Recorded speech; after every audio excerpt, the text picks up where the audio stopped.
Welcome, welcome, welcome, everyone, to another episode of the Option Menu Crew podcast. Today's cruise members are myself, Ryan, and Ed's with us today. How you doing, Ed? I'm good, and I think we have a lot to unpack today. There was some news recently, and we also have our main topic, which is licensed games. That's right. Episode 34 is about licensed games. But before we get into that, we are aware, by the time listeners are hearing this, of course, it'll be have been there, and there will also be much bigger news out by then. Is Nintendo just recently had its direct on I'm sorry, I gotta look at my calendar. This was this past Thursday. We record on Saturdays. Thursday, September 23rd, which was announced just before, and it's coinciding with Tokyo Game Show slash TGS. So yeah, Ed and I both watched it. And Ed, what were your thoughts about this latest direct? Uh, I I will say not everything was for me, but there were some pretty big surprises. I know what you're most excited about. At Maybe. least I think so. I guess I think the biggest surprise for everyone, which was Bayonetta 3. I mean, I don't know if anyone was expecting to hear anything about it, let alone a trailer or any mention. Because haven't they basically said just pretend it doesn't exist? So now we can't really do that anymore. Yeah, the one producer, Hideki Kamiya, he was on Twitter a couple months ago, maybe last year, where he was just saying, don't worry about it. It's in production. It's moving along, and just kind of forget about it until we have more to say. Because it's been a while. There's been the one funny Twitter account, I believe it's at Daily Bayonetta, that was counting down the days literally from the original reveal or announcement with the teaser trailer from 2017 at the Game Awards to whenever they were going to have more Bayonetta news. So, as you said, the end of this direct, the finale of the direct was a full gameplay trailer re-reveal of Bayonetta 3 and setting a 2022 release window. Nothing specific, although when they slashed it in there, it seemed like they might have been teasing something else. That was an interesting style there for them to say. It'd be funny if eventually if they did shadow drop it like right before the end of this year, but I don't think that's true. Um, yeah, Ed, did you have any other thoughts about the direct before I got into my thoughts? Um, well, obviously they said something about Metroid Dread because it's only like 3 weeks out, Yep. and, that's one of my most anticipated games of the year, so I'm looking forward to that. They did put a release date to Triangle Strategy. What used to be Project Triangle Strategy, now it's just Triangle Strategy 'cause, they couldn't get bump with something better. Um, so that looks like it has potential, but that's probably one I'll wait and see reviews to, see how good it is, but I like what I see. Um, there was a surprise announcement of this game called Voice of Cards, and it was RPG from Yoko Taro with cards, but I gotta play the demo. But from what I've read, it's not really a deck builder. It's kind of just like an RPG with like cards as the thematic elements. But I'll be able to report on that as soon as I play it. Um, I'm looking at a list of other things. That's mostly what appealed to me. There was big news with N64 and Genesis games coming to Switch Online. Controversially as a expansion pack, but uh, there was a lot of good stuff. I think if you watch this, you probably be able to find at least one thing you were interested in. I thought they had a pretty broad array of announcements. Yeah, I would echo that sentiment that it's a pretty good spread. I think overall it was a good direct. I realized that not everyone gonna say it's a banger because, like we've talked about, not every game is for us personally. I don't think there's ever been a direct, and it would be hard, probably even boring for some other people for us to be like, if it was just games we wanted. Um, Bayonetta 3 was a huge surprise, so I'm personally very happy. I'm also very disappointed because it's still on the old Switch hardware, which is really showing its age. And while I know Platinum Games does great work playing Astral Chain, was just so sad they didn't get to optimize for 60 frames per second with that game. Bayonetta looks like they might try to. I actually don't know what the frame rate is on Bayonetta 2. So maybe I don't know if they had to compromise on that for Bayonetta 2. And that was a Wii U game as well, but it was then ported to Switch. Um, and considering that Bayonetta 1 got to go to PC, Nintendo co-owns the rights to Bayonetta 2, so it's not just Sega who gets to dictate where it goes, so that's why it's locked to the Nintendo platforms. And Bayonetta 3 is also co-developed, co-published by Nintendo. So that one is also going to be locked until Platinum Games or something. Most likely, Platinum Games is able to buy out the rights from Nintendo and Sega to fully own Bayonetta. But they may just retire Bayonetta and go elsewhere, considering that Platinum Games has been trying to um, go completely independent and self-publish. It's led them to take some money from Tencent, which is disappointing, but we'll see. But anyways, sorry, focusing specifically on the direct. It was great news, finally seeing more and confirming that it is a real game. I hope that also it means that perhaps maybe 2022 we're going to hear that there is going to be the second Switch and an actual upgraded hardware version, not just the OLED Switch that's also coming out with Metroid Dread. Other things I was excited. I was not expecting, and actually we were talking about this before. I've kind of given up on Smash Bros. Predictions. I have my favorites that I would like to see, but I don't put any more hope or anything into them. And I actually predicted, and you have it in the text messages that I called it. At best, we're going to get an announcement of an announcement. I think it's very unlikely we're getting the reveal. And I was kind of buying into other people's speculation that they started the Smash Bros. DLC announcements at the Game Awards. They're going to end them at the Game Awards. Well, lo and behold, actually, they're not waiting that long. Tuesday, October 5th, Sakurai is going to be doing, or they'll post, because they don't ever do them live, they record it and edit it. The last Sakurai Presents for Super Smash Bros. Ultimate will be both the reveal and the showcase for the character. That'll be available at 10 a.m. Eastern, which is great. So I'm looking forward to that, and that's the same week as Metroid Dread. So by the time we record the next episode, we will know who the last character is. I'm hoping it's Shadow Drop that day, but we'll know the release date. Metroid Dread will also be out that Friday, and then we'll be recording our next episode.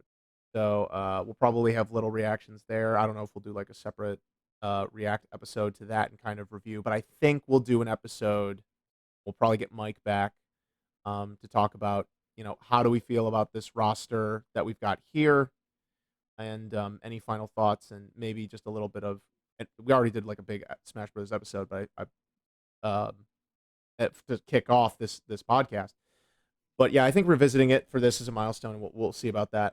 Overall, I thought the direct was good. The Yoko Taro game, like the music, the game was announced beforehand, so it's not like it was a huge surprise. But getting to see it, I think the card aesthetic with Yoko Taro involved, I think there's going to be some sort of weird meta twist, in-game meta twist to it being cards that'll play into Yoko Taro style themes.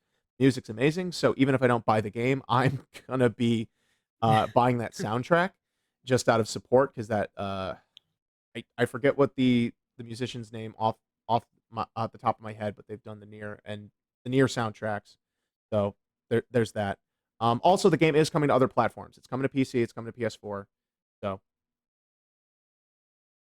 that way I we'll will be. I will say one thing I was missing from the direct and is that there wasn't much on Shin Megami Tensei 5. They put like a teaser of it Yeah, it was in just in the between a highlight bunch of reel. other trailers. It was just in like a Yeah, highlight yeah, reel. highlight reel. That would be the word for it. But they haven't shown much of the English like localization or any of the dub. We haven't heard anything in English. I don't if anyone who's following it would probably know that they've been putting out these like daily trailers showcasing a different demon each day, but they're all completely in Japanese. You have to go to another YouTube channel where someone translates the dialogue and all the menu options to know what they're saying. So um I guess I bet we'll get something in the next month or so, but it's been very Japanese focused, the marketing, not much in the West so far. Yeah, that's interesting. But Sega and Atlas like seem to be on top of that. But maybe Shin Megami Tensei was the dubbing was pushed back for because of the It's pandemic. possible. Um, I'll use this as our segue to get into the actual topic. But on the topic of dubbing, a licensed game by the name of My Hero One's Justice, which is based off of the My Hero Academia or Boku no Hero um, manga slash anime, is uh, they released the sequel. Forget who the developer is, but Bandai Namco publishes, and they released the game completely in Japanese or only English subtitles, and only Japanese voice work. That's what I meant. No English dub, which there's been a very successful English dub of the anime currently. And then they later, I forget how many months later, for free released a giant patch with the English dub. So that was great. I was really surprised. I would have even paid for it because I'm just like, I love the dub. I get that some people don't. Like, there's diehard fans, and that's really weird. But yeah, a lot of shenanigans happen with licensed games, and so that's what we wanted to get into. And I think to start this off is just kind of like the weird history of licensed games up to this point. So Ed, do you remember what's like the first licensed game you've ever played? Can you think back to like the earliest licensed game you played? Um, it's gotta be on the Game Boy Advance, and the ones that come to mind, well, let me say, there's one really bad one I can think of, and that's, The Lord of the Rings: The Fellowship of the Ring. That was just, like, this terrible, really slow, buggy, like, impossible to play turn-based RPG, not good. And then the other one I remember as being really good was, another turn-based RPG, Harry Potter and the Sorcerer's Stone, and this was the Game Boy Color version. I also had the Game Boy Advance version, which was not really great at all. It was just like a by the numbers isometric action game.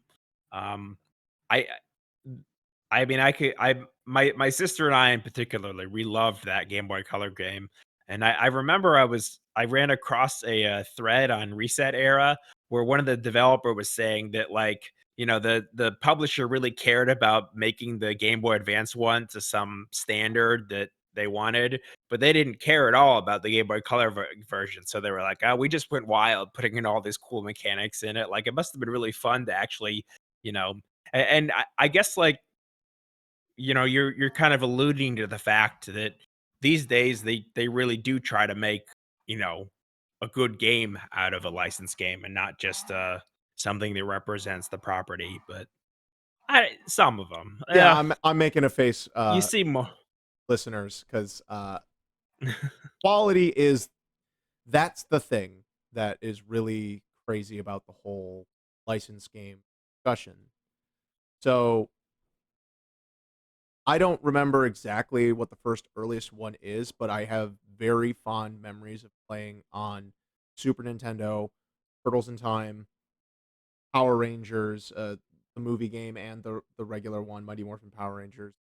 Um, Plus on Sega Genesis, those games, the various Disney incarnations of games. I can't remember. Oh yeah, and I played Ninja Turtles on the original Nintendo system as well. So that's probably my earliest licensed game that I can clearly recall.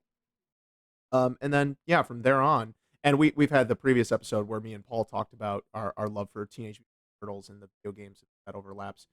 So yeah, that's been uh, a lot of these games are all that. Even sports games are licensed games because you're taking another property that exists and making a video game based on it, whether that's adapting the story from the the movie, the book, whatever the media source is, or telling an original story using the lore of that. You know, that happens a bunch with Star Wars games, that happens a bunch with a ton of things.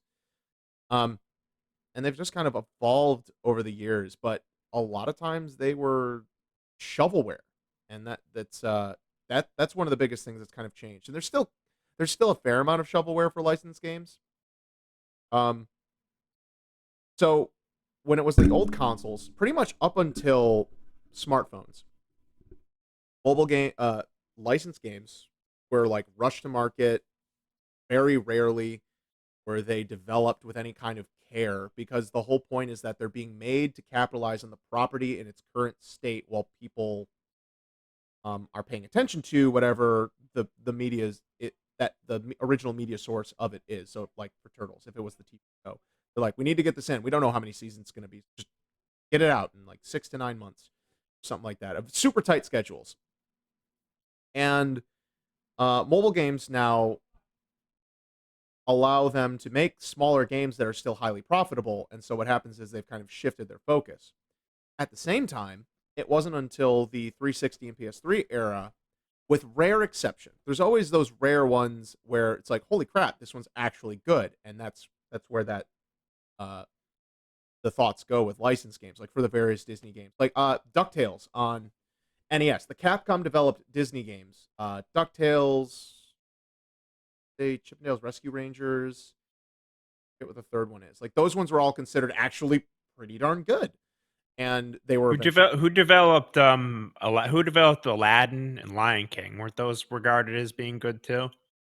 Thought Oh, those or no, those were wasn't there like a Genesis version and a Super Nintendo version? They're just like different games or whatever. yeah. Well, that's two discussions there. One being Oh. that that which version's better, the Sega Genesis or the Super Nintendo one, with both having the pros and cons, whether that's the gameplay, the art style, the music. I forget where everything falls on those, but yeah, those two are that. And then people have their feelings about that. So I'm just gonna Aladdin, Sega. Sorry, listeners, googling this to see developers were, because then they were re-released, and I think both versions are actually for both games are actually on there. Developers: Virgin Interactive, Disney Interactive Studios, Capcom, Virgin Group, NMS Software. And this is from the wiki entry, so this might be mixing a couple things together from everything. So yeah, once again, Capcom being involved, kind of being legit, which is great. Disney has also gone back and forth between having their own video game studios to not, and just licensing it out to developers, which will come into play a bit more as the conversation develops. But as I was saying, like PS3 and Xbox 360, there was a huge shift when it came to Batman Arkham Asylum. I think you could say that was like the first time where a licensed game was actually treated like an independent project with a super high profile license and was allowed to just be a AAA video game. It wasn't tied into an upcoming movie, it wasn't tied into an upcoming TV show. Some of the stuff, of course, overlapped with the releases of like the Nolan Batman films and the various animated Batman series, and of course comics. But this was just like, no, we're just going to take the lore of Batman and craft a unique game adventure in the Batman universe. It's not tied to any schedule. We're just going to make it like a video game and release it. And it's amazing. And to this day, it's still good. And even Ed, did you ever try it? Any of the Arkham games? No, but I've played games that had the combat influenced by Arkham, but I Yeah. never played the Arkham games. Do you like Batman as a character or the series at all? Do you have any attachment? I don't really care that much about Batman, but I've liked the Batman movies that I've seen. You know, I like the Christopher Nolan ones. The 1989 Batman is pretty good. But I'm not big into Batman. Okay. I was trying. You know me. I'm not huge into superheroes in That's fair. general. I will say, like, if I had to like pick my my favorites are probably Spider-Man and like X-Men, which the we'll get into it later, but Insomniac kind of has me locked down for the kind of licensed games with regards to superheroes that I like. Yeah. Because what I was trying to pitch is like, I think you might like Arkham Asylum specifically because it is described in multiple reviews as being very much a Metroidvania, or as I have been trying to push, a Labyrinth style video game, just with Batman. And considering that Spider-Man PS4 is very highly inspired by it, you in that series, I think it might be worth your while to eventually track down a copy. Especially since now that you have an Xbox Series X, you can pick up multiple versions of it.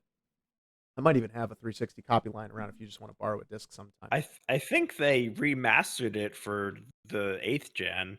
Yes, but you'll wanna double check because I've heard that some of the remasters are a little bit sketch, like, the ports aren't quite perfect or they redid some effects and it's not quite right, so do a little bit of extra research because I think there's also 2 Oh, remasters? yeah, I heard that as well. Something like Yeah, that, yeah. maybe the Xbox version is a better bet. Just double check what version is considered the definitive version or whatnot. You might not even care about some of the things, but I'm not even fully clear, I just wanted to put that out as a warning. Um, but yeah, so another big milestone, as you said, is Spider-Man for PlayStation 4, and that is huge.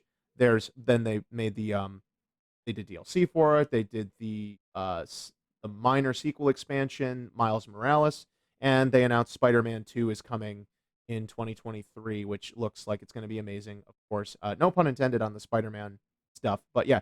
And that's the thing. Spider-Man licensed games have been around for a while. Activision used to be basically the licensed game developer, and then they did a lot of Spider-Man stuff. Once again, of various quality. There's of course the infamous, or I should say, infamous and famous, the original Spider-Man movie trilogy, and those ones all had movie games. And Spider-Man 2 is the one that is lauded as being really good, mostly for the swinging. I'm not sure about like the rest of the gameplay, but that one's the one that debuted like the actual like real physics-based swinging. So, um, yeah, licensed games have been really weird. I play a lot of anime games, so I have played a ton of those, and uh, let's keep the conversation moving. And the first thing I want to go into is what's the most annoying thing about licensed games for you? So, Ed, do you need time to think, or do you have an idea off the top of your head? Because I have something lined up if you don't have. Um, well, I don't know if I play as many licensed games as you. You know, I keep a list of the games I play, and I think in the last few years, the only licensed game I've actually played was Marvel's Spider-Man. But I will say probably a strength of that game was that it didn't follow a movie story. You know, it kind of it wrote a story just for the game. And I think that can be an annoying part of licensed games is when they really just follow the original property a little too closely or just, you know, regurgitate the same movie plot and all the details. I mean, sometimes that can do well. Like I think I remember like on the PS2 that era, there were like the Lord of the Rings games that were like these hack and slash games and they had one for each of the movies. Those were pretty fun. Like I said, I like the Harry Potter ones, but I think like sometimes a licensed game can follow the source property a little too closely, and that can be to its own detriment. Yeah, that's exactly what I was actually going to bring up there. But I did want to ask a side question because exploration of this. So, do you feel, or do you not play a lot of licensed games because of like their quality, or because there's a lot of licenses you don't care about? Do you know like have you thought about that before? I mean, probably because the most popular licensed games are ones that I don't care about. You know, there's tons of Star Wars games. I'm not a big Star Wars fan. You know, there's superhero games, and I'm not big on superheroes. You know, I might Yeah. like I said, maybe I'll play the Batman game. I haven't played Miles Morales yet, but I do have a PS5 now, so well, that's news in its of itself. I did get a PS5, Yeah, you went full but blown into that next gen finally, yeah, or current gen, yeah, whatever. finally. Yeah, current gen, but I'll probably end up playing that, and I am excited for the Wolverine game that Insomniac recently Yep. announced, or Yep. well, they barely announced. It was like a It teaser, was a but I guess CG that's teaser technically an trailer. Yeah, announcement. Yeah, it's an announcement. um, but trying to like you know, and they're coming out with, that Harry Potter game, Hogwarts Legacy, and that's another property that I'm not really a lot of the really popular properties that tend to get licensed games are not really ones that I am very into, so, Yeah, Witcher 3, you with the know, Witcher series of games is also a licensed series, so that's another thing. that is true, it is. Well, I was saying the reason I don't necessarily play a lot of games is a lot of the licensed games that, are made are of properties that I'm not necessarily into. Um, I will say that I I would love to see. I mean, I'm not big on comic books, but I like the Judge Dredd character, so I'd love to see a licensed game based on Judge Dredd, but I I don't think there's think one on that's a Super popular enough Nintendo. character. Well, I would like to see, like, a modern Yeah. one, like, Spider-Man level of open world crime city, Mega City one. I think that would be really cool, but I just the movie didn't do well enough, and if an awesome movie like that can't do well enough, what hope does this video game have? But, so Oh yeah. well, I will say one other ones I thought of that I did like, I didn't finish it, but it was fun, was the Mad Max, license game. That was kind of an open Yeah, world, that is a licensed game. driving game. That was pretty fun. I So, heard really there good are things about it. some here and there. And I liked, I played some of Middle-earth: Shadow of Mordor, that was Those kinda 2. fun too. Yep. Yep. Those had their Yeah, own so issues with things. They really botched that sequel at the start, really exposing, uh, was that EA or was that, Activision? Warner Brothers. Warner Brothers, sorry, yes. I mean, it's easy to think of the others, but yes, Warner Brothers also being, like, trying to shoehorn in microtransactions and loot boxes into a player game, um, like AAA games is apt to do because they just can't help themselves. Stupid. Yeah, I liked both of those licensed games. I just played those a while ago, and that was a period of my gaming life when I didn't tend to finish very many games. So probably if I played something like that now, I would stick it out and really enjoy it. But back then, I kind of bounced around from game to game, never finishing anything. Right, and, sorry, I was trying to loop back to your point about, like, the, uh, a pet peeve is how the licensed game sticking too much to the existing properties, such as either retelling the exact story of, like, the show or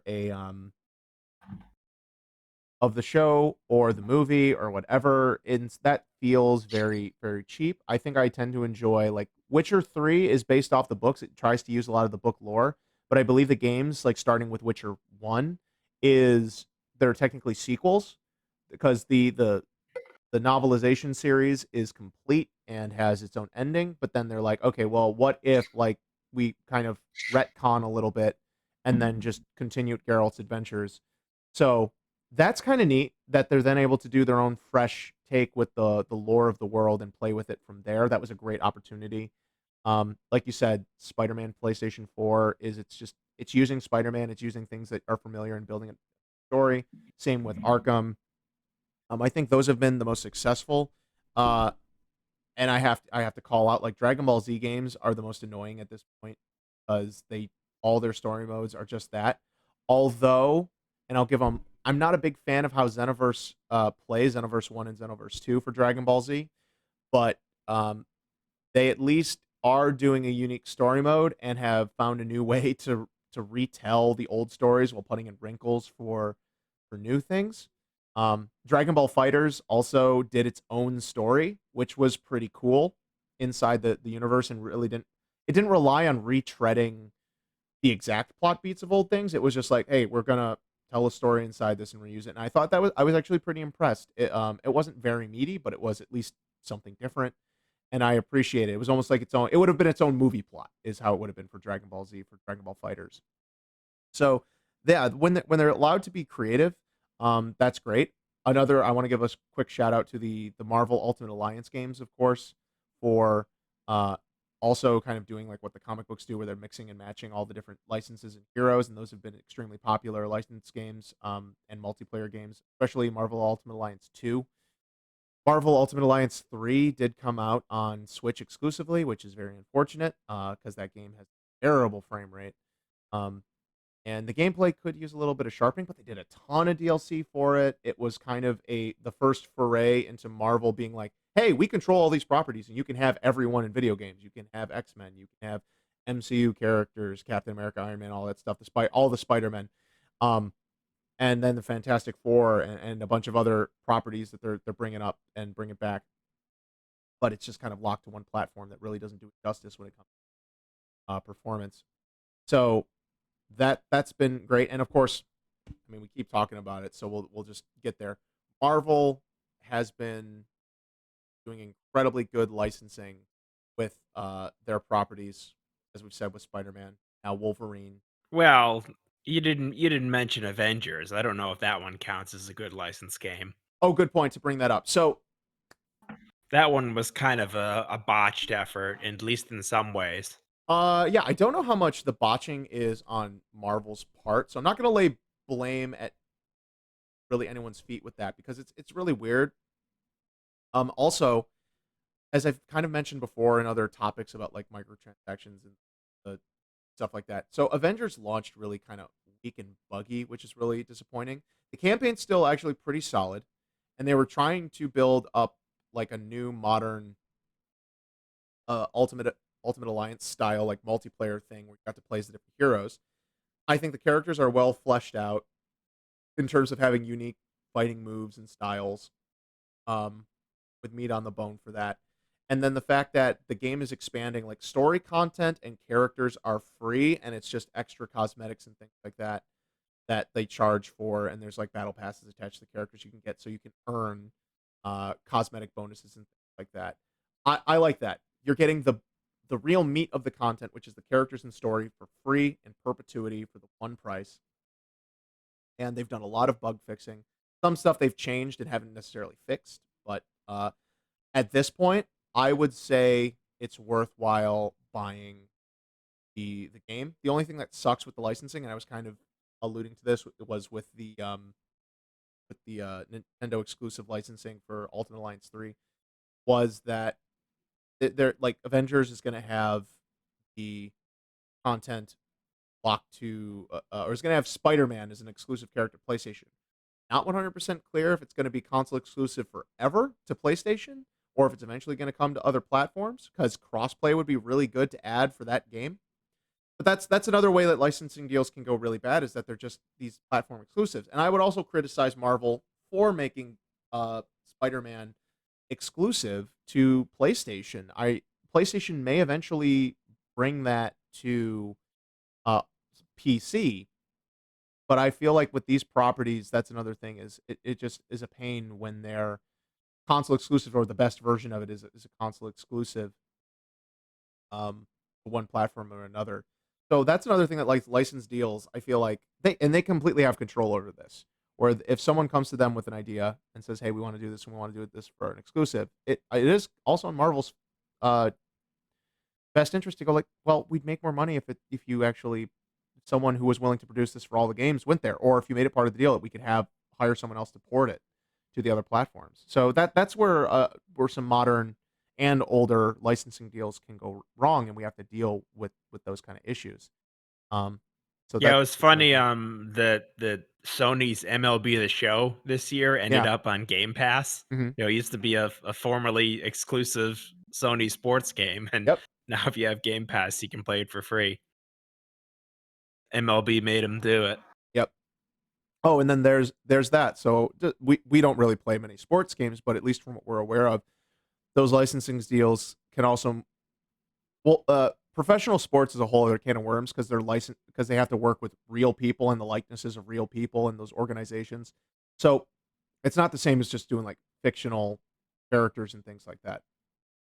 Um, so I do feel for them for that, but everyone's being a little too greedy and not being reasonable to be like, we can make the best product, and even annualizing it is it's tricky because the quality of the games fluctuate and it's trended downwards over the years. So I feel for sports fans not getting their due, and that's another thing. Like that's another big trend of licensed games, is that despite the fact that a lot of these licenses could have successful video games, they're treated as like these throwaway accessories to the brand. Like, oh, people will just buy it because it says the name in it. Not wrong about that. So I do place a little bit of responsibility at consumers' feet to be like, look, I know it's the only thing you can buy. That's that. But if it's terrible, and you want it to get better, you can't buy it. But then they get us by the balls where they go like, well, if you don't buy it, then we just never make it again. It's like that companies use that flawed logic all the time to try and ransom us into buying things for ourselves, to be like, well, if you want to support it and you want us to make more, you got to do it, because if we're not making money, why would we keep making it? When the truth is, no, make something Yeah, worthwhile. buy the game at full price. Why didn't you buy Days Gone at full price? No, I'm just kidding, but that is like they don't get the message when people don't buy it. Like you're right. It's just we don't want to make this anymore, rather than there was something wrong with this iteration of it. Yeah, why didn't it make money? We don't care that it didn't make money. It didn't make money, so it's not worthwhile. We don't care. And some companies do and they turn that Yeah. around, but not every company does. And most of the people that are in charge of the licenses don't care. Minus like Marvel kind of, but I still while it's producing good results right now, you also have like Marvel Ultimate Alliance 3 being locked at like this terrible frame rate and like they have my money, but how do I tell them like dudes, like I would rebuy this for PC in a heartbeat. And now all I can do is wait till an emulator properly patches in 60 FPS support to even attempt to play it again. But I can't do any of the official suites. I won't be giving them extra money for DLC when I would have been happy to do so. And it could have been a game that me and my friends would still be revisiting to this day and talking about, yo, can't wait for number 4, man. Like, um, currently, and I have to throw this out there as long as we're on the topic of Marvel and news, is that Marvel versus Capcom series. Once again, Capcom stepping in and doing a bunch of crazy good license games. Uh, there's been a movement on Twitter to try and get Marvel vs. Capcom 2 released. It was ported and was given online play with rollback netcode. I believe it was rollback netcode on 360 and PS3, but because it is a strange licensing deal, and that was in the middle of between Disney Marvel acquisition and the Fox owning some of the rights for characters, things like it got all messed up. The game kind of had to fall away, and now there's been a push for a hashtag of free MVC2 on Twitter. So if you're interested in that, feel free to tweet at them. And it looks like that campaign has taken a little bit of notice. And I guess the last developer company that was responsible for the previous port of Marvel vs. Capcom 2 is now in discussions with like Marvel, Disney, and Capcom to try and get this moving, or at least they're looking into it. That's the news. Can't say it's guaranteed, but that's promising. It's good to know. But yeah, that's the thing. Also, licensed games can sometimes be super limited, and it's like, oh, uh, so that there's like those games, but then infamously, yeah. Let me stick to Marvel vs. Capcom for another second here. Ed, I don't know. Have you ever played one of the Marvel vs. Capcom fighting games? No, I haven't. I don't really play fighting games other than Smash, Right. Okay. and even that I play pretty casually. Yeah, double checking there. Um, and then so Ultimate Marvel vs. Capcom 3 was a big deal coming out. The roster was a huge update, and eventually they were planning on doing DLC plans, long-term DLC plans for that game, uh, for multiple characters and keeping it going. But that was right in between the whole, I believe, Disney Marvel acquisition. So what happened is they had to cut it short, and they just did a giant, big expansion called Ultimate Marvel vs. Capcom 3, where they did a bulk drop of all the new characters they were going to add and a couple of costume features. Or actually, I think the costumes ended up being deal. And then that was the update, and I think they did like one other balance patch, but then support for the game had to drop. The game eventually was then remastered for PlayStation 4 and Xbox One, and then brought to PC, which is great. But no further support or balance patches were done. Then Capcom re-announced Marvel vs. Capcom Infinite. It was not numbered because they revamped the systems and weren't fully continuing what they were building from with systems wise. Because Marvel vs. Capcom 2 and 3 were 3v3 games where you had 3 characters on each team. And Infinite went back to Marvel vs. Capcom 1 and Street Fighter Cross X-Men, which was a 2v2 system with like with where one character's on and the other character's an assist. Infinite lets you swap, but what happened there was they chose a terrible art style. They limited the roster to only MCU characters, and while they did put in some new characters that hadn't been in previous games, like Captain Marvel, um, and then eventually they did some DLC characters as well. But that game was planned to be a much longer process of DLC. Also, Marvel vs. Capcom Infinite does have good rollback netcode, so it does play well online. And actually, I think it plays really fun. The way they introduced the tag mechanic for updating combos is actually really fun to play with. But because of the game's really poor reception in terms of its art style and roster, plus it being way smaller than Marvel vs. Capcom 3's even starting roster, it just became super underwhelming for the fan base. People didn't really want to engage with it, and they ended up shuttering the plans way sooner because the plan was like, hey, we're going to do this for a while. We're going to put in a bunch of really crazy Capcom and Marvel characters. We're going to give you what you want, but it's going to be DLC down the road. And they just didn't follow through with that properly. And part of that is also like weird licensing rights and like trying to rush out the game, not giving it enough budget to properly develop it. I think they were trying to time it with like the whole end game and the end of phase 3 or for the MCU or whichever phase it was with Endgame and Infinity War. And it's just the same stories over and over again about how licensed games are just treated poorly. And I'll also reference like a couple of weird other games where it's like Ben 10. Ben 10 as a property was kind of past my time. Past my time, but I thought the premise was cool. Like Saturday morning cartoon style shows are still my jam. I watch a bunch of anime, and there's a lot of them have that feel and tone. But there's still some other ones where I'm like, yeah, you can indulge. Like Steven Universe is a great show. The Pixar, no, DreamWorks. Sorry, not Pixar. DreamWorks Voltron on Netflix was awesome. The reboot of She-Ra on Netflix was awesome. So it's like you can still have those shows that do that, but like when these games that come out that could be really fun, where the characters have these interesting gimmicks, where the character can turn into a bunch of different types of aliens for Ben 10 specifically, or whatever the spiritual sequel series that it had was. I'm like, these are series with these gimmicks that could translate super well to an interesting video game, and they're just never given the time or love to breathe. And it's these rare exceptions, and it's getting better, like Batman and Spider-Man, and then Avengers being worked on kind of with as a games as service style thing that's growing and redeeming itself. Guardians of the Galaxy from Square Enix is coming out soon, It and looks like it has potential. looks really I'm promising. excited I want to see reviews at least, but Yeah, and some gameplay, but it looks like it has potential.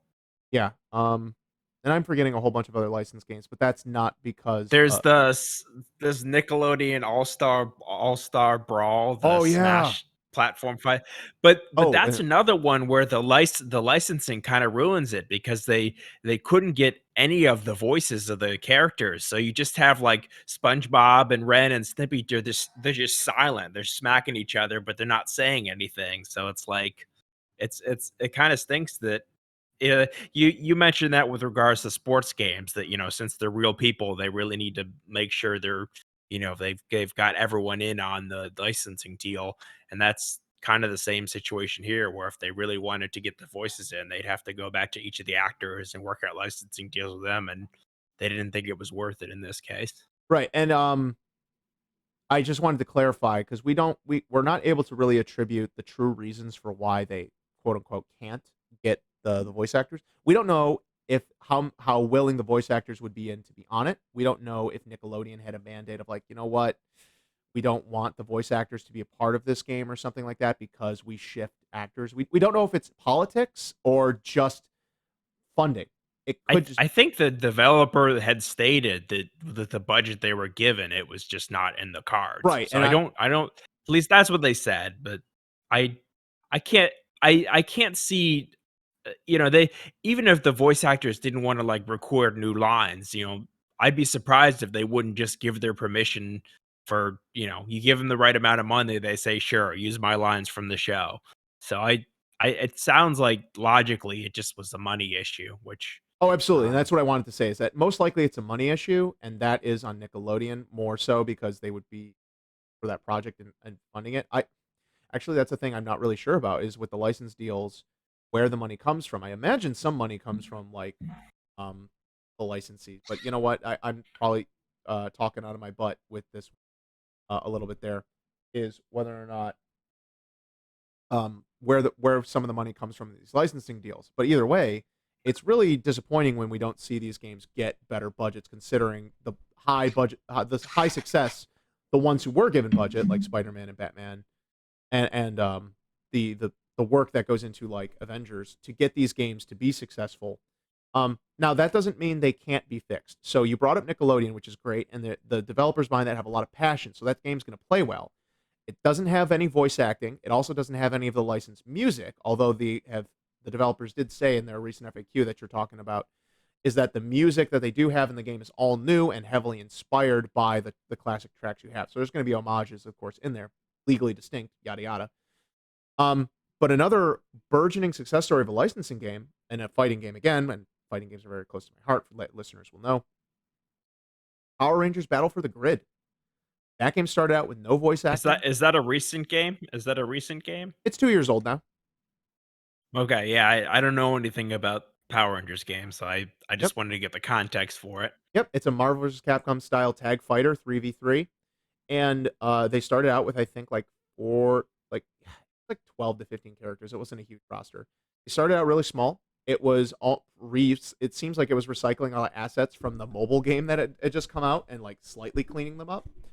And then over time, they like fleshed out the story mode. They added better sound effects. They added voice acting. The game also has really good netcode. They have full crossplay across all platforms: Switch, Xbox, PlayStation, PC, all crossplay with the good rollback netcode. They've added a whole bunch of new DLC fighters. Although I think the DLC has been a little expensive, but I'll give it a pass because they've really been putting in the effort and making some good picks. Um, like I said, they fleshed out the story mode. Yeah, voice actors, and it's the actual Power Rangers voicing them. At least the ones they can get, they do have in there. They're bringing in new fan favorites. Like they just announced that they've got Adam, the former Black Power Ranger, in his Ninja Ranger form, Frog Ninja Ranger form, and it's voiced by Johnny Young Bosch, who has done a bunch of different voice acting stuff, a lot of anime as well. So he's in there, and that's great. They're introducing a new monster from I think the Dino Fury series, a character I'm not familiar with, but that's pretty cool that they're bringing in a new I'm guessing that monster's pretty popular. It's a female style monster, so adding some more diversity from there in the roster, and they're bringing in Rita Repulsa, which uh, long time, for American fans of Power Rangers, that's the first big villain. To see her actually get translated into a fighting style will be really interesting. All they did was reveal that she's going to be in the game. Haven't shown off any game for her yet. Considering Lord Zed was there before, and while he also didn't really do any hands-to-hand fighting in the series, they translated him into an actual playable character, which is really cool. So it'll be nice to see those be a pair, and you can create a team now. You'll be able to create a team in the future of Rita Repulsa, Lord Zed, and Goldar, which will be that. Oh man, that's so cool. That they're doing that, and that's a huge success story. It started out, it plays really well. It started out really humble, almost like a trashware, but or shovelware. But no, they really did make a solid system. It was just lacking a lot of like bells and whistles, and they got the funding over time as it was adopted and deployed. And Power Rangers has also been like introducing itself to people who didn't care about the license, because like if you like fighting games, this is one of the most solidly built fighting games from a license. So once again, like these games can succeed if they just put in the effort and they're willing to back it with a real budget and just treat it like a AAA video game and stop being so risk averse and just be okay with a little bit of money. And instead of going like, well, at best we'll make a little bit of money, and at worst we'll make a little bit of money, and at best we'll make a ton of money, and we'll have a franchise we can further build off of and get more people in on. And when you make these good games, you can transcend the people who just care about the license to people who actually care about video games or other things, and will go like, "Oh yeah, normally I don't care about Power Rangers, but I love fighting games. I love this genre of game. I'm gonna give it a shot because I hear it's getting 9s and 10s everywhere. It's a must play." There you go. Like that's it's so frustrating that the AAA industry is so dumb, and so I hope eventually indies eventually just overtake. And uh I would love to see the Activision Blizzard stuff and EA and whatnot. They really just need to fire the current management. Ubisoft. Ubisoft also, with their terrible management and sexual harassment allegations and things and all that. Like they just need to fire all those people in charge, promote some people from the bottom who are actually like cool people that aren't going to be into leadership, that are not going to be terrible, and run these companies the way they should run, instead of as these like weird infinite profit bubble machines that are eventually going to burst and just take advantage of the market because yada yada. Yeah, it's so great. So things have been trending upwards. Mobile games has taken care of the shovelware and put it over there. There's still the issue of the fact that it's exploitative microtransaction style games, and they're lower quality. But it has also given room. We're also seeing a trend where these licensees are have grown. Some of the people have probably grown up on video games, have gotten into leadership positions, so some of that's there, as well as video games being recognized as a profitable industry and influence. Well, I guess if we really did try, we can have great results in games like Batman, Spider-Man, uh, and hopefully Guardians of the Galaxy will be showing there. Guardians of the Galaxy did also have its was with a Telltale game. They did one set of episodes for that, and I think that was uh, Yeah, mildly positive received. Telltale, we completely forgot about we didn't mention they've done a lot of license, and they've done some weird ones too, Yep. they did, The Wolf Among Us Oh, based it's so wasn't that good. based on, like, the Fables comic books? I mean, they Yes, isn't I that what love it's it. based I on? love it. Number 2 Yeah, is announced. We haven't heard anything about that. It's gonna need its own but that's Bayonetta like a style games deep coming out. cut, that's not a Right. very that you wouldn't think they would make a game on something like that, but they did. Right, and you're right. I actually it is a disservice for us to not talk about Telltale and how, like, The Walking Dead and just, like, when they were allowed to play with that property, what they created for the time, um, in terms of storytelling, not necessarily revolutionary in gameplay, but being able to write. Did they do Back to the Future? Didn't they do Back to the Future one too? Back to the I Future did I before actually haven't Jurassic Park, but that one wasn't positively received. yeah. Back to the Future was okay. From what I understand, Jurassic Park I heard was bad. Yeah, And that's a then shame. yeah, and then the That's probably Walking Dead season what 1. was their demise is they spread themselves over too many properties and not every one of them was a hit, so it's Yeah, tough when over time, um, people stopped playing their games. Number 1 was season 1 of Walking Dead was really popular. Then the profits kept tapering off, and they thought they would make up the money over time, and it just didn't work. Their business plan didn't work out. Turned out the episodic thing didn't pan out for them. I always had a problem with the episodic stuff. And then what happened is people kind of like turned to YouTube and Twitch, and that's not to blame that. I think that it would have. I think people just got fed up with the episodic style. I don't think it works for games in this regard, especially with that type. People want a complete experience, and you need really good buzz about your stuff. Their quality, like they didn't upgrade the engine enough. They didn't, and they even didn't get a chance to do so. It just their whole business model fell apart, and you saw that. Same time, it would be nice if they were given the time and space to make those games and didn't have to do that. But that's what some of that is just business, and um, some of it may have been failed management. Some of it may have just been industry works, and some of it may have been the way the market wanted to apply for the way the market behaved. The multiple factors. So I'm not going to lay the blame at any one thing. I personally think the episodic thing was the greatest idea, and I think a lot of that played into it. But the the, the truth is always going to be very nuanced. yeah. I mean, I like a good licensed game. I mean, certainly if they made a licensed game for something I really cared about, I'd be, first in line to try it out. But um It's a little semantic, like I but I'm going to said, say no. You like a good video game, and if it happens to be licensed, cool. well, if it happens to be licensed by a property that I like, that's true. I do like a good video game. That's a good way to put it. But Yeah, and that's the thing. Like um, you might be it's just icing on the cake if it's something you already love.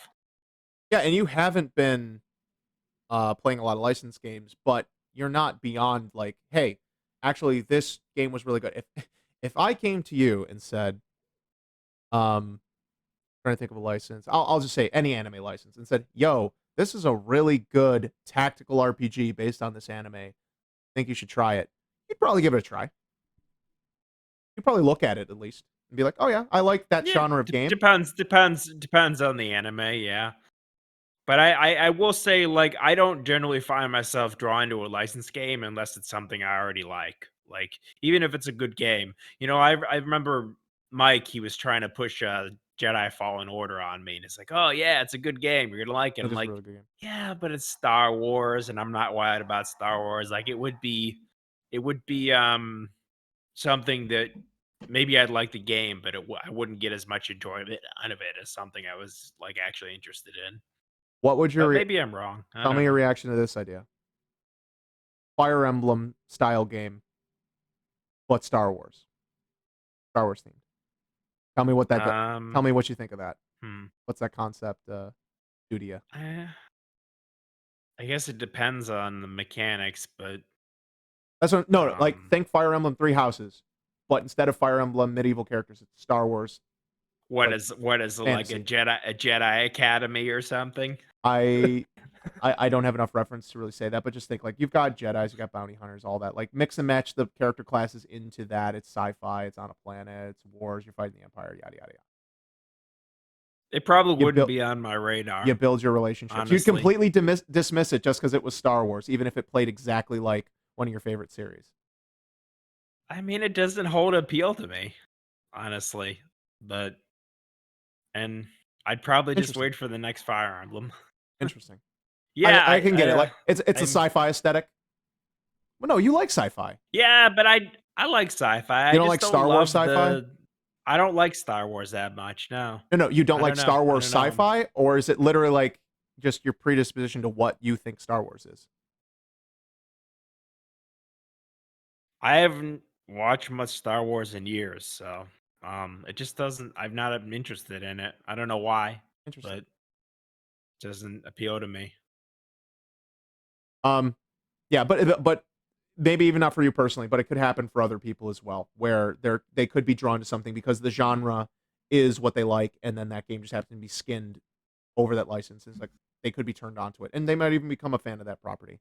What was it? Yeah, I think the thing is, though, that the reason that I might not necessarily play it is because I think a lot of an enjoyment of a licensed game like that comes from like the nods to the lore and like references to the series that, if you're not a fan, I don't think you would get those in a way that makes it meaningful. Like, are you a fan of South Park? I like South Park. Yeah, I haven't been kept up on the last dozen or so seasons, but in general, I have a positive opinion of Yeah. South Park and enjoyed it in Well, the I past. played South Park: The Stick of Truth back when it came out. Mhm. That turn-based RPG. I think that was Obsidian who did that. But that one, I was a fan of South Park from the episodes that preceded that game, and that game was great. It was filled with little details that, if you were a South Park fan, it was just hilarious. And similarly, back in the day, there was the Simpsons Hit and Run, and those are all like they're okay games. They're good. They're decent for where the genre is. But I think the real appeal of a licensed game is just getting inside, the world and seeing all the details and characters. So, even if it's a good Star Wars game, I guess I would know that if I were going to play it, not knowing the property, that I'm missing out on a big portion of its appeal. So I guess it's not that I don't like Star Wars. Maybe it's that I don't know Star Wars very well. Um, and at this point, like I haven't been following Star Wars. I think I saw the original movies when I was younger. I think I saw like the prequel movies when I was a kid, but like I'm so out of the loop at this point. I would have to watch like dozens of movies and TV shows to really like it really like follow what's going on in some of these. So it would be an investment. To be to give an analogy or to relate to that a little bit, it's not licensed, but I mean, if a game is good, then it could carry that even if you're not familiar. Like I played through Halo 4's single player campaign by myself, and I was moved by the story and its whatnot. I'm still not a huge fan of Halo gameplay, but I thought the campaign and the story that was being told between Master Chief and Cortana was great, and it really moved me. And this is coming from someone who had very little experience with Halo 1, almost zero experience with Halo 2, mostly multiplayer experience with Halo 3. And I just chose to pick it up and play through it. And like, good game was a good game. And like you said, there's also like it could be inside the universe, but it tells a unique story. And sure, it makes nods and references. And to your point there, what I wanted to say is, I think that's what they rely on mostly for selling the crap games when they design them, or they give them enough time to make games. Is that, yeah, they're like, "Oh, well, people are already fans, so they're gonna be invested and they're just gonna play it. They don't really care about the quality, and we don't care because we already got their money and they can't return it." There's crappy return policies for video games still currently. So, I think that's where we gotta put that to the test, where we'd have to find a genre, a licensed game that you're not familiar with or not really a fan of. Find a game that isn't within a genre that you'd enjoy playing and has like a lot of the elements you'd like to play. And then you'd have to play that and see like, did that did that work as a gateway to you? Or, like, now that you've had that exposure, did it further repel you from that, even though it was a good game? Because like I was saying, I think that's a really strange sentiment, for you to go, "I don't care if this game literally plays the way I've always wanted a video game to play. It's skinned this way, so I'm never gonna play it."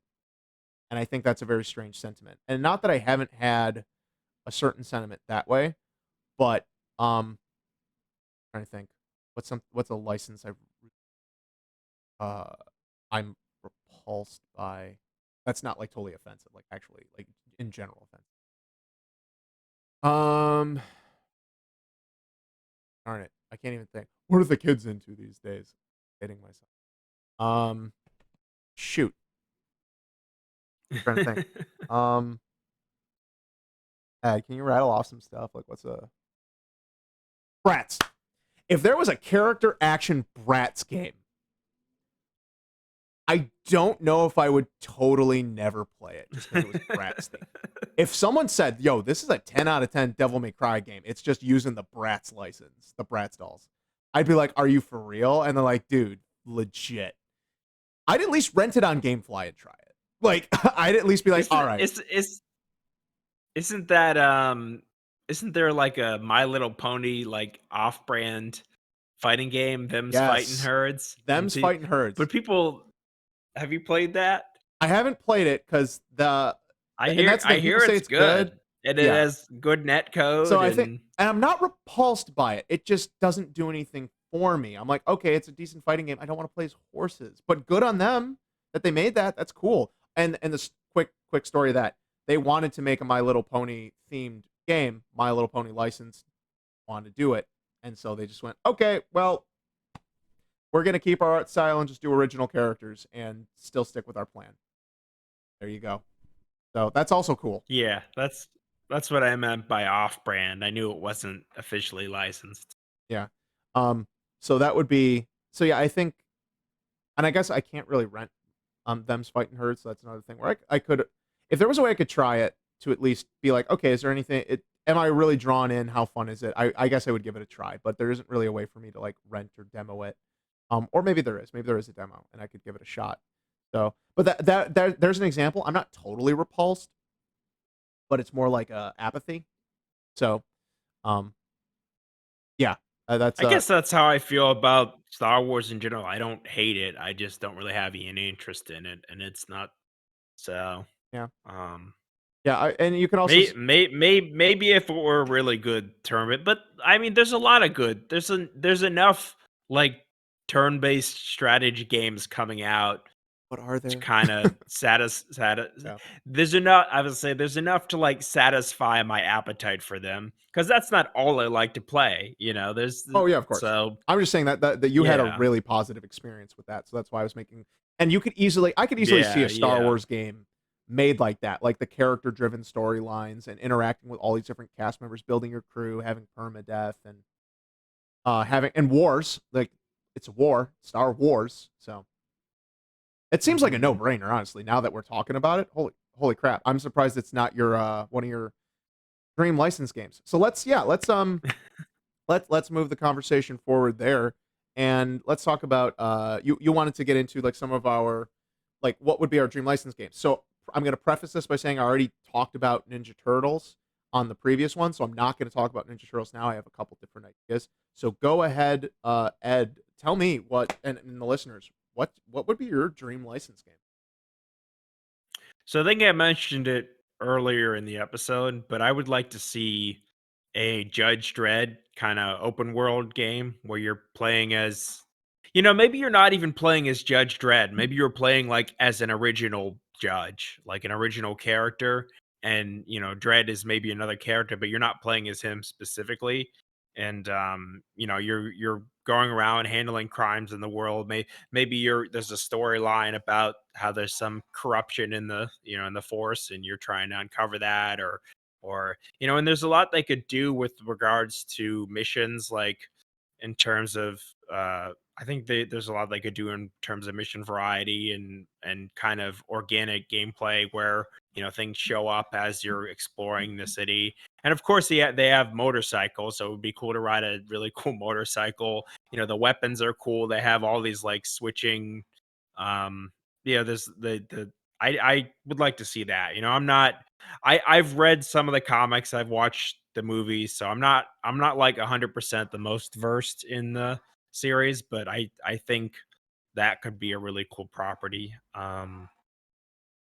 Maybe another one I would like, which I don't think they could ever do a good job with it, but I really love RoboCop. That's one of my favorite Mm, movies, and I think that would be another one that probably would end up being similar to Dread because they both have kind of like they are satirical in a way, and the way they depict a futuristic crime-ridden society. So that one I like the idea of just being kind of like it's kind of like that it's kind of like the opposite of Grand Theft Auto. Like I know Grand Theft Auto is a good game, but I don't really want to play as like the criminal going causing mayhem everywhere. That just I'm not wild about that kind of sure, sure. concept.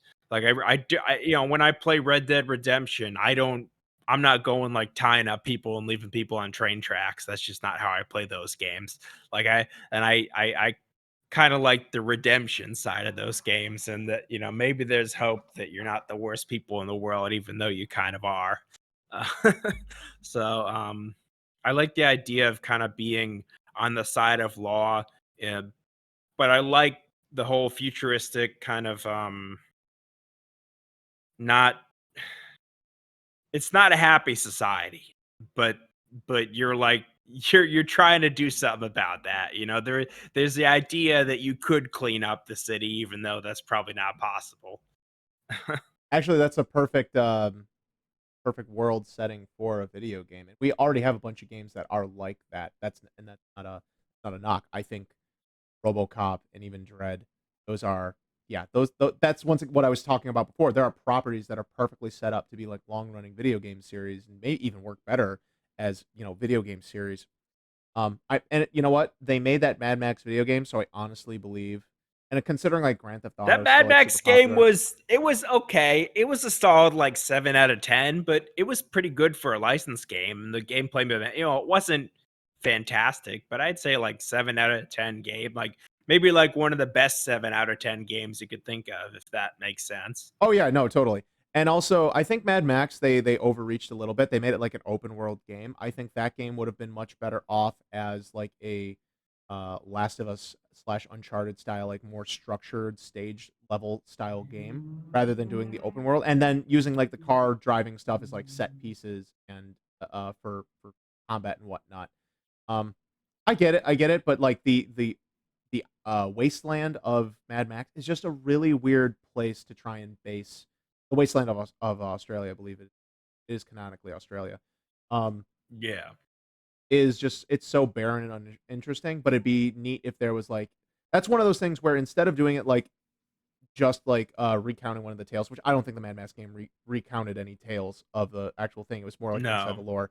If they really tried to play with it and be like, hey, there's like this weird section that is actually a bastion of civilization or like a weird um it has the same problem as Death Stranding where they went a little too hard into like having nothing to be faithful instead of trying to be like let's make the most interesting thing within this. And maybe that's what they were going for, but I think they tried a little too hard to be too faithful.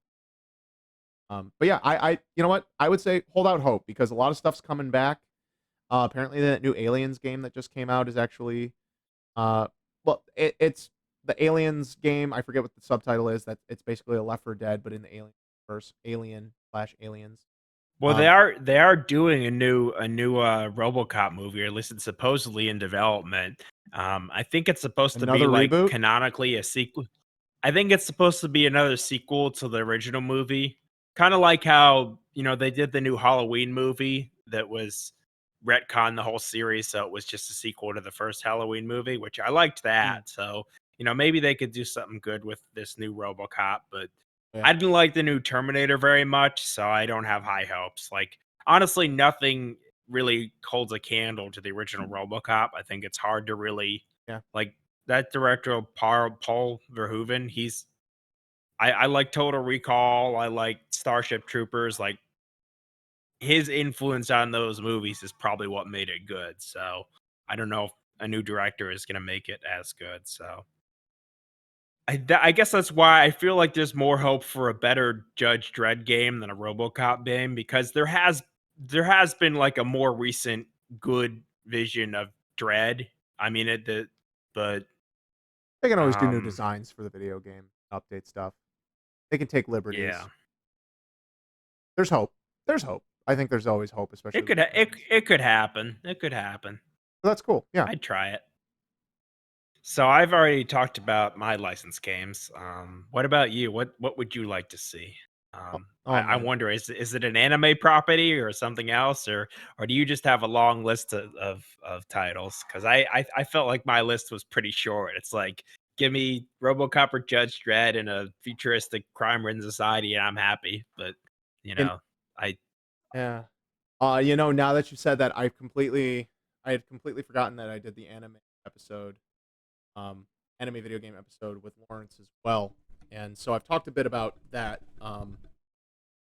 And but I wasn't there for that, so no, feel free to reiterate any that you feel like I might want to know about. yeah, I'll And that was quickly a touch while. on them. That was like a year ago. So I'll quickly touch on them and try to come up with a new idea. And if I repeat myself, still, I from that episode, I'm sorry, but um, yeah, I won't talk about Ninja Turtles. I talked about the Dream Game with that with Paul, so you can go down the previous listeners can go check out my full explanations from the previous episode for the anime themed one. Um, but I talked about how with anime games, we just like to see games that just aren't always fighting games. It really doesn't matter just what series. I'd like to see them just kind of branch off into other genres like character action or being like single player adventures. And there has been some, but once again, they suffer from not getting enough budget and retreading just the series rather than getting like new stories. Although it is really tricky because it's hard to make people happy because if you do a story from a licensed property that already has an established story, it's almost like if you use the existing characters from it, there almost is no weight to the story because though you know those characters live or die. And so there's like no stakes to that. Even if you introduce new characters, you have an assumption of either they like doesn't matter if they live or die because they really don't play into the larger story of the universe that's existing properties. So that's where it can be really difficult where like reliving the story playing through the story might make people more happy because it's familiar and people love what's familiar. But if you tell something else, it might a different kind of story. So the people who are familiar are like, there's no weight here. This is really I don't. It's more difficult to get invested. That's tricky. Um, I've mentioned a bunch of licenses, and I completely forgot to bring up one of my favorite license games. I'll touch on a little bit after this as I segue into our last segment that we can get into. Kind of I've touched on a little bit, but I'll use is so I've mentioned several of my favorite properties already. Uh, I would love to see. I want to see a Power Rangers game, and I think Marvel's Avengers is probably the best style. There actually recently was a developer or artist came out and said, "Hey, we tried to pitch this, but it didn't go through," and they wanted to basically do a character action, or I shouldn't say character. But they wanted to do a third person action brawler style, uh, Avengers style game with Power Rangers, and they had all these cool updated designs. I once I saw the designs, I'm like, oh my god, this is exactly the problem. Like they had a cool idea. If you would have put the budget in, it could have been amazing, and you could have done exactly what Avengers is doing with the semi games as service style thing. Like, nah, we're not gonna do it. Not gonna sell enough. It's like so. I would love to see that idea revisited. The only thing about a Power Rangers game that I think tricky is trying to figure out how to make Megazord gameplay fun because while every ranger can have their own Zord, when you form it into the single Megazord, that's typically, the five rangers co-piloting something. And how do you balance that when you've got multiple people? Because most of the people are going to want to play as Megazord. control of it, and splitting the control usually doesn't work. There's very few games cooperative team element. You can get enough people on the same page for that. So, um, that's the one problem I haven't really figured out how to solve, unless it's something where everyone could take a turn in it, or everyone just gets their own Megazord that they can form and use, and you extend the brawler. But that doesn't feel right. So I don't know. Smarter people than me are gonna have to figure it out, and I'd love to brainstorm it. I also talked about on the, and I think it was a licensed game as well. Two properties I really just want to see crossover for real is Gundam and Transformers. I love giant robots. I make no apologies. I want to see humans be able to compete with the Transformers, and so if the whole thing is that like the getting their own giant robots and fight with and against Transformers, Autobots and Decepticons, or even maybe a third faction of some. I don't know what canonical third factions are, if there is really one, but you could totally do that, and you can blend the space politics of Gundam with a story about the politics and things, and how the perspective of this alien sentient mechanical civilization of the Transformers, or Cybertronian, whatever the official is for their whole race. Um, I think it'd be great to see that, and I think in video game form that could be amazing because you'd have the Gundams, you have some Transformer style Gundams, have the good guys teaming up with Autobots, you have the bad guys working with the Decepticons, etc. You could have the space and Earth wars in the battles in the colonies. Ah, I love it. I want it. Give it to me. Give it to me now. I want it. I want it. I want them to talk. And plus, then they're both huge toy franchises, and then people already like mix it together. I feel like I should buy a couple and just make my own little fanfic and try and be like, you could do this. But I don't know enough about Gundam's like political You can do stories. some stop motion animation. I don't have the patience for that to spend like 3 years to put together like a 2 minute video. So God bless those people who do.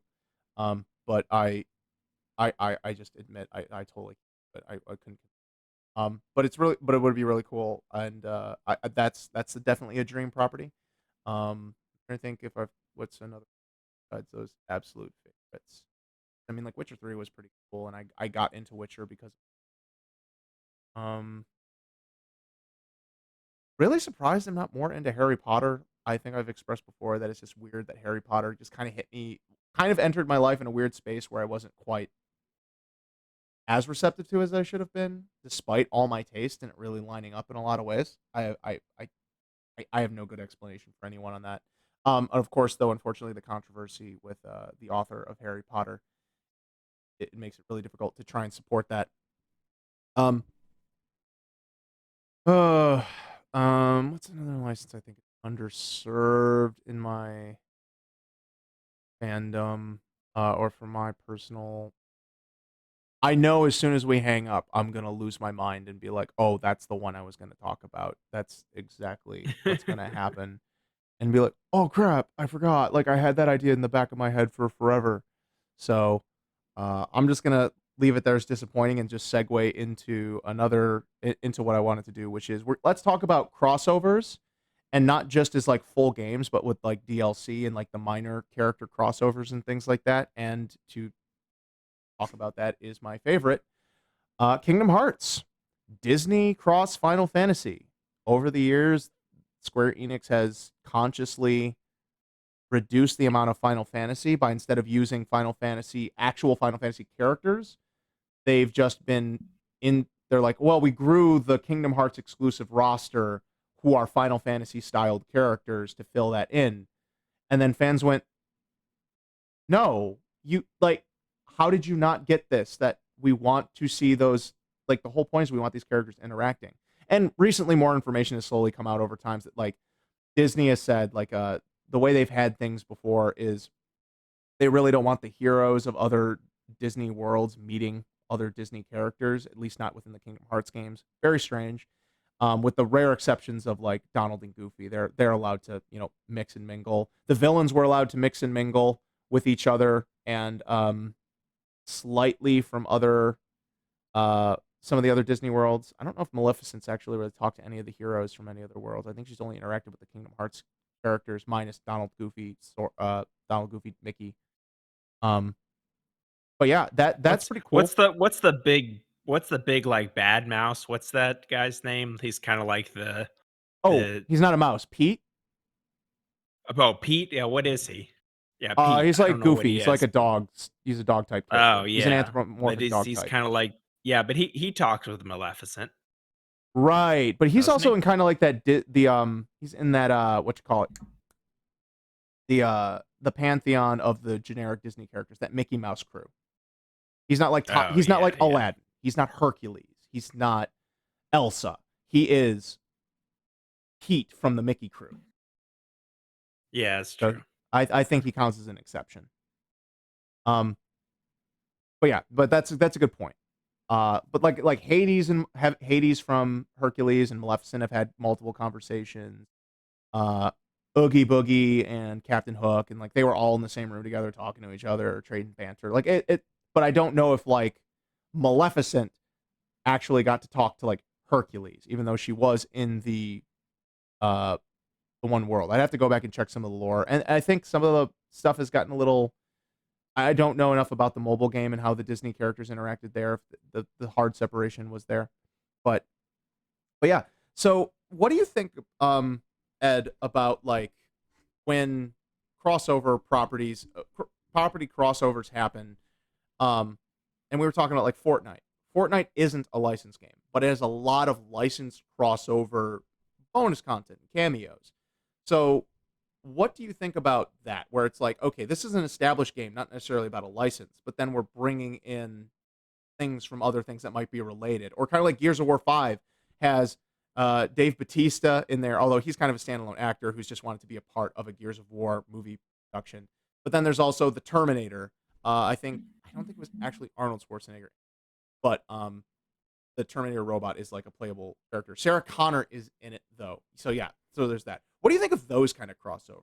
What would you be receptive of that um in games you play? And like what ones would you want to see? Are we talking about only crossovers from non-video game properties? We're not talking about like Super Smash Bros. That's not what we're talking about, right? No, not necessarily because or no, we are kind of because Nintendo is doing a crossover that's started first party and then started integrating third party into it. But I was speaking more to like I guess other licensed things appearing non-licensed material. And then we're only talking about like character licenses, not like property. Because I was thinking um like Monster Energy and Death Stranding. That's not what we're talking about. We're talking about like an actual character, right? You know what? That's But adjacent to what we're talking act about. that they actually fun fact, they actually just removed Monster Yeah, I Energy saw that. from the new Death Stranding director's cut, Bridge which energy. come on, I get yeah, but Bridges Energy, yeah. So But that I is was a thinking of that. yeah, no, that's a good I point though. remember what was really funny in Final Fantasy 15, your camping equipment was all Coleman equipment. Coleman, the Your cup tent, noodle. yeah. Yeah, cup noodle, that was another one, but, because 'cause I'm trying to think of stuff that was in games that I've played, Yeah, because I don't play Fortnite, so I haven't really experienced those kind of me neither. crossovers, I'm just and aware of those the names. crossovers are really unique because 'cause they're not just fictional characters, they've had concerts, like, then they recently have was it Ariana Grande had a Yep, concert that's in the true. Yep. game? I mean, that's wild to have those kinda, like, live events with real people. I don't think there's anything else like it. Not so But I guess, far. like, No. what is Tim Sweeney doesn't he that's it's not the name of the Epic CEO? Tim Sweeney, Tim Epic? Yes. yeah, yeah, yeah. But he calls it like the metaverse, doesn't he? Like, which is a little bit pretentious, but I mean, it really is pretty wild the Yep. way they've pulled together all these real world people and other fictional properties into a single game. In a way that, like, for a lot of people, it's not necessarily like I think a lot of people they're not always jumping around playing the game. They might just be hanging out in some of these events. So it's kind of its own social thing, but, um, I don't think it's a bad thing. I mean, I think it's pretty cool if you're into those things to see them in a game you already like. This only really is enhances the experience if you ask me. At It least in enhances it something for like some to that tr where it's where it's established that, anything can happen. Like, I don't know, like, it fits within the rules of Fortnite to have just these random characters showing up. I don't know if it would work in every game though. Yeah, it can be a bonus for some, and it can be a detractor for others. I'm sure there's some people who absolutely hate Monster Energy, and it really takes them out of the world to be like, would Monster Energy drink still be around in this post-apocalyptic universe? Is it like the only drink that survived? Was there some reason for it when really there's not even a lore reason? Or like you just said, the product deals can also end, and that makes it an issue where they do these new additions to the game and they have to remove it. There was a there was a thing with the re-release of Mega Man Legends they were trying to do. It was just a remaster. It wasn't even really a remaster. It was just kind of like a port to the to PS4, I believe it was. And there was an old I want to say either coffee brand or soda can brand from Japan that had advertisements in it, and they had to remove them, and they weren't sure if they'd ever be able to re-release it. Then there's like the whole there's music tracks and stuff done by certain licensed artists. There was the Sonic 3 and its music relation to Michael Jackson. That's a whole can of worms. Um, yeah, licensed music has been a huge problem for Twitch and YouTube streamers and video creators because of just DMCA strikes and the music industry just being absolute monsters about like letting their material, even official stuff, just you can send. We know the pattern. We see the pattern of just like people just want their money too bad instead of just like, well, you'll get your money. Like, calm down. It's not hurting you that this stuff is here. Like, relax.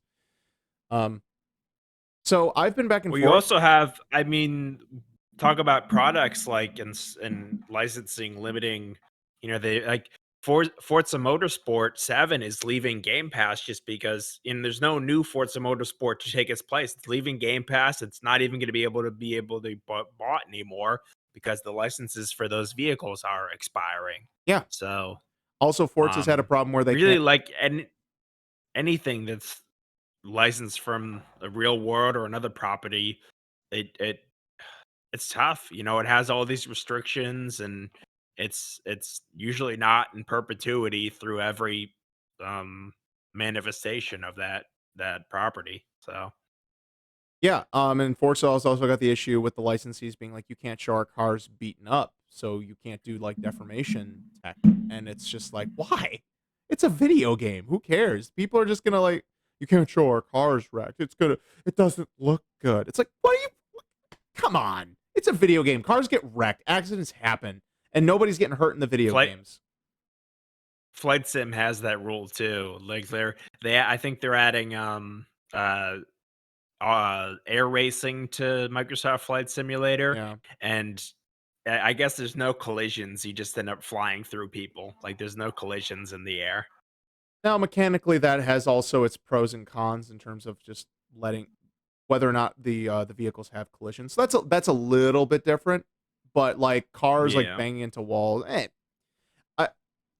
Not a huge racing fan, so I don't really care. I mean, Mario Kart doesn't have like deformation and things, so I guess I don't mind. But I think the reasoning behind just simply, well, we don't like seeing our cars wrecked is stupid. But if it's like, Yeah, what about Fast and the Furious? I guess, like, how yeah, many millions hypocritical. upon millions of cars have they destroyed in the filmings of those movies? I mean, Or the Transformers movies with the licensing, like your car doesn't actually turn into a robot. You can't sell it based on it's going to turn into a robot. And also those cars, they mess each other up and they bang into each other. But I guess, yeah, with movies, I don't know. It's some of it's hypocritical. It's difficult to. I don't really understand. It's probably like a lot of just old people making terrible decisions, uninformed decisions, terrible uninformed decisions. yeah, when we're Yeah, old, we're gonna make so much better decisions. hopefully. Um, hopefully we'll be in we'll reach positions of power to make good decisions, or people who have common sense make it into those areas. What I was going to say quickly about the licenses, I've kind of gone back and forth because crossovers are a special thing when it comes to like fighting games, as I've mentioned. Um, I don't know, Ed, if you ever heard about this, and I know like two things you kind of don't care about, but in the Soul Calibur fighting games, for Soul Calibur 4, which came out for 360 and PS3, they did Star Wars cross promotion because they were also putting out the Star Wars Force Unleashed video games at the time. So both versions of the game got Star Killer, the semi-original character for the and star of the Force Unleashed games. Then the PS3 version got Darth Vader, and the Xbox 360 version got Yoda. And it wasn't until like 2 years later that they finally released the other two cross DLC for each other. So that's kind of a side tangent, is because also um those character I at first I was like, oh, it's really cool that these characters are cameoing. And then as I got more invested in fighting games, I started to get less enthusiastic about these third party big license game crossovers, because I'm like, oh, well, if I love this character and really like playing as them, now there's no guarantee that they're going to be able to show up in a future game because they're clearly not owned by these licenses. And the pattern is they typically don't show up again. And we're nearing that also with Smash Brothers, where it was some of the characters that got in there for starting with Brawl with Snake and Sonic. We didn't see Snake for uh well, one iteration. He had to skip one, the Wii U version, but then he came back for Ultimate. Then that was very lucky considering Konami's attitude about video games at the time. Sonic was also kind of like a unique thing, but then we realized that with Sega being out of the console game and basically the Mario and Sonic Olympic games and having a close relationship with Nintendo, it's like, oh yeah, Sonic's going to be there. He's almost second party at this point. Um, but yeah, I started to be like, you know what? I have to temper my expectations, and I'm not as excited because unless the company that's producing the main product also owns it, I think it's just kind of unfortunate. Like Soul Calibur has had a habit of doing crossovers with characters, and it's been pretty cool. But also with Soul Calibur 5, they started with Geralt from Witcher as their like main character, main crossover. Then they added 2B from Square Enix and Nier Automata, and they also have Haomaru from SNK's Samurai Showdown series. And it's just like and Haomaru is a great fit for that, but it's like these characters aren't really going to be able to show up in the next game, and I don't know if I'm happy. Oh, Soul Calibur 5 also had Ezio from Assassin's Creed, which is really weird, but not the worst fit in the world.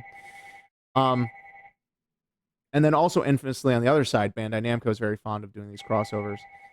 Uh, Tekken 7 has two very interesting crossovers. One being Negan from The Walking Dead, which is completely out of left field for a lot of people. Everyone was very surprised with that him being a full-fledged character. But then Noctis from Final Fantasy 15 was put in there, and considering that Noctis generally uses a sword and different weapons, they're like, he's not really a great fit for a melee fighter. He would have been a better Soul Calibur character.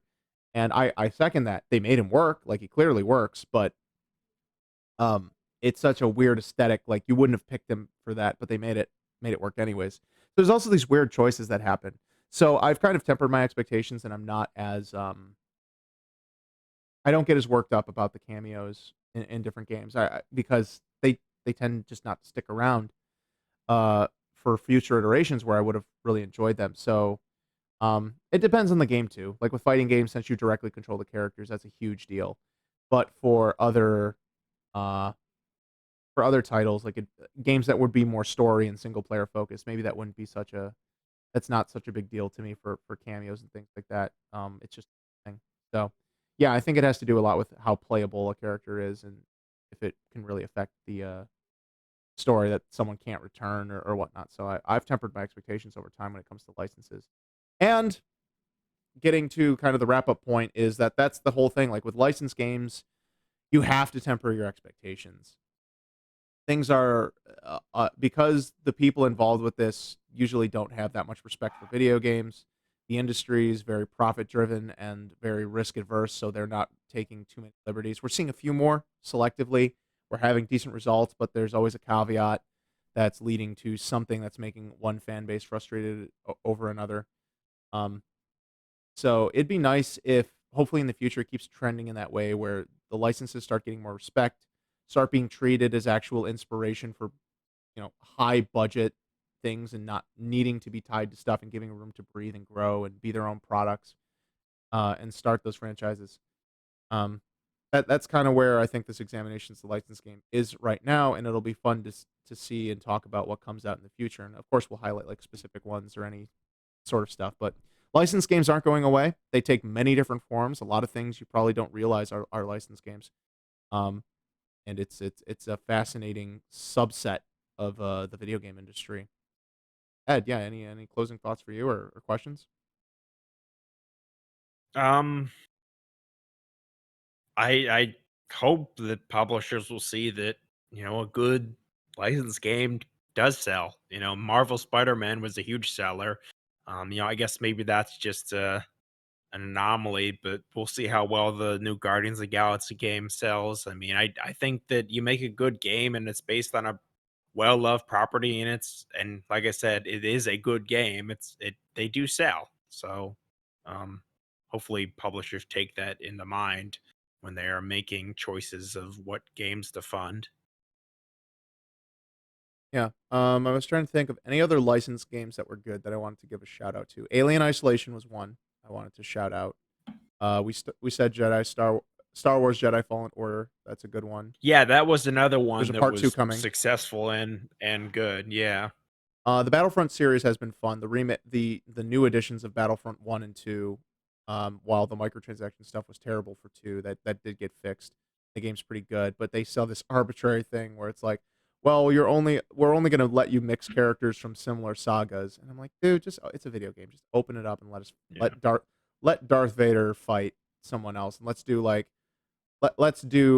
Empire versus Empire, and let's do like hero versus hero, and let's do that, man. Nobody cares. Nobody cares. They're action figures. Let us play with our action figures, man. Yeah. Um, We already I mentioned Batman. mentioned Batman.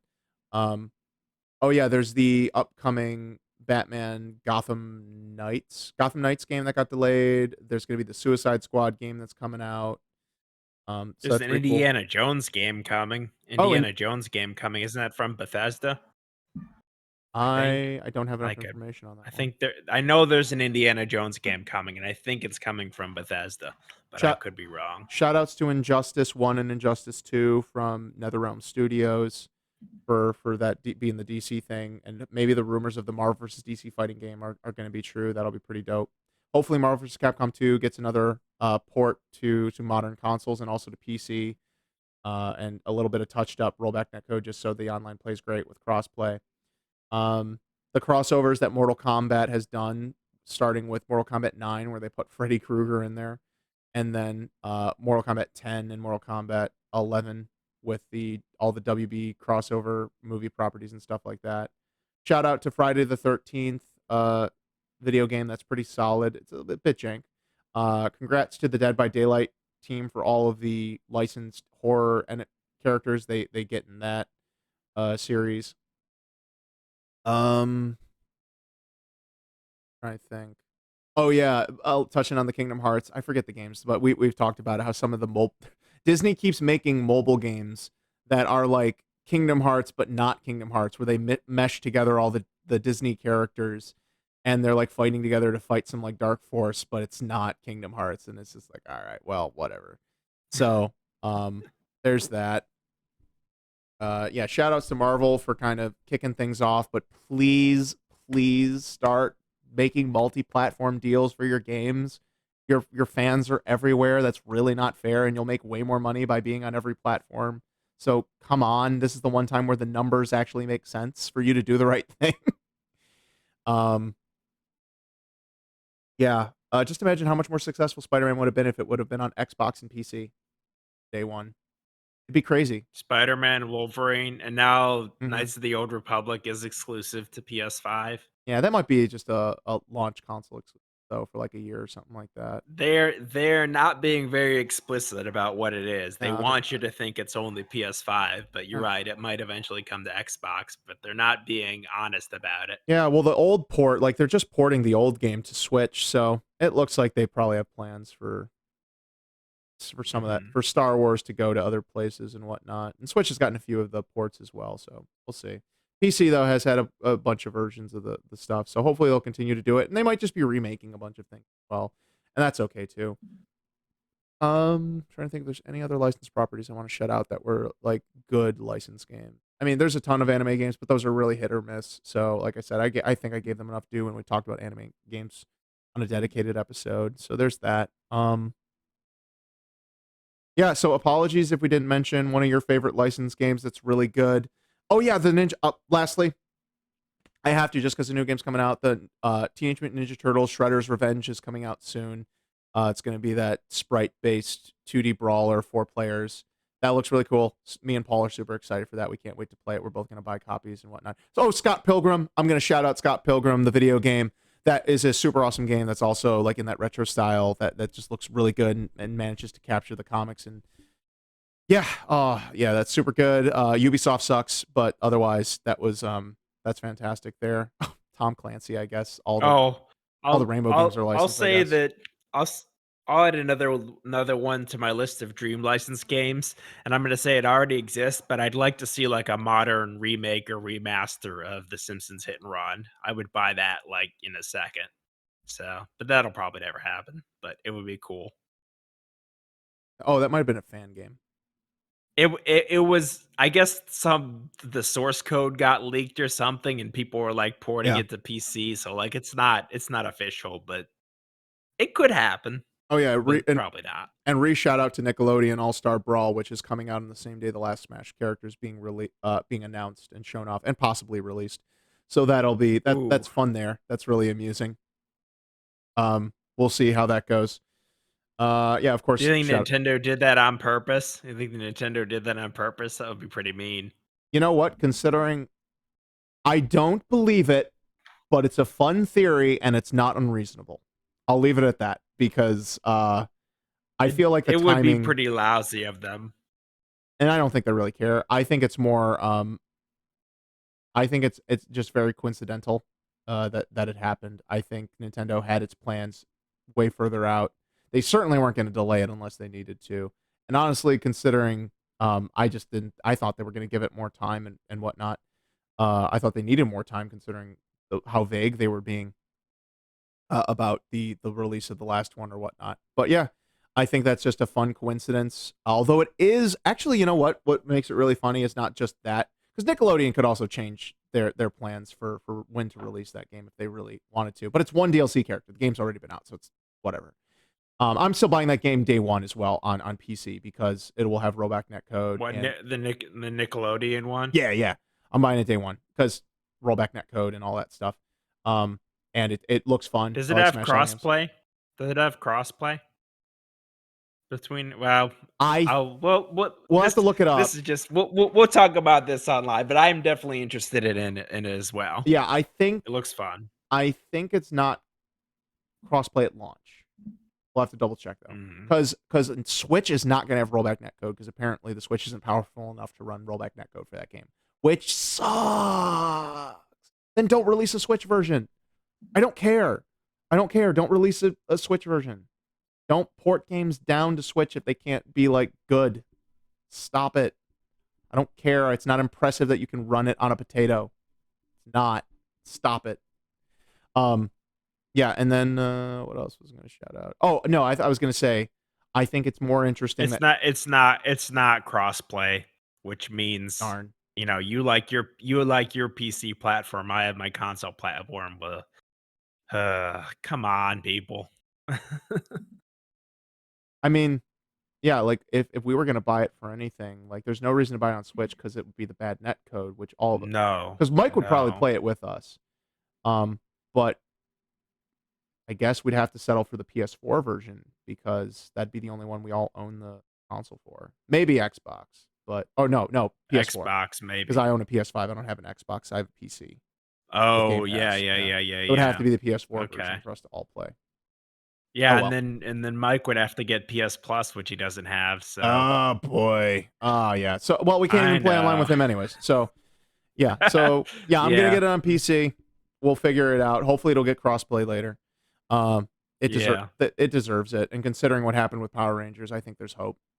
So yeah, let me just get that final thought out, which is I think it's more interesting that the Smash announcement is on the same week as Metroid Dread. I don't think there's a connection. I just think that's really weird. But maybe Nintendo is just like, just let's just draw a lot of attention to Nintendo this week. So that's my, Yeah. if anything, that's my first suspicion. But yeah, so this has been really fun. There's a lot to talk about. Licensed games. We're of course going to bring up a ton of licensed games as we go forward. Until there's any major developments, I don't know if there's really anything else to revisit about it. But yeah, thanks again, Ed, for being here, and thank you to all our listeners for being with us. And please take care until the next time. Bye.